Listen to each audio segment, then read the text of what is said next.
আল্লাহ ছাড়া কেউ আপন না। আল্লাহ ছাড়া আপন কেউ না, আর আল্লাহ ছাড়া সত্যিকার অর্থে আপনাকে আমাকে ভালো কেউ বাসে না। শুধু আল্লাহ আপনাকে ভালোবাসেন। এটা আপনারা হারে হারে উপলব্ধি করবেন যত দিন যাবে ইনশাআল্লাহ। তাই শুধু সেই আল্লাহর জন্যই নিজেকে খালেস করে। আমি আপনাদেরকে আরেকটা যুক্তি দিতেছি। হতে পারে কোনদিন সকালে উঠা দেখবেন মসজিদ নাই, হাদিসে আছে।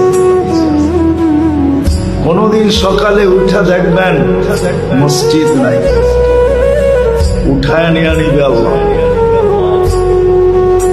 দুনিয়া যখন ধ্বংস করবে এর আগে আল্লাহ মসজিদ উঠায় নিয়ে যাবে। উঠায়া সকালে উঠা দেখবে মসজিদ নাই, উঠায় নিয়ে গেছে।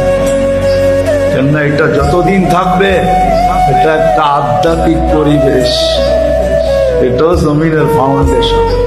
মসজিদ গুলাকে আমাদের আগে উঠায় নিয়ে মুসলমান দেখবে একদিন সকালে উঠা দেখবে কোরআন পড়া আছে কিন্তু একটা অক্ষরও নাই, সব আল্লাহ উঠায় নিয়ে নেবে। তখনই পরিপূর্ণ সিগন্যাল আসবে এখন আমরা ধ্বংস করতে চলছি, যা তৈরি করছি তা ধ্বংস করে দেবে। সত্য এটি।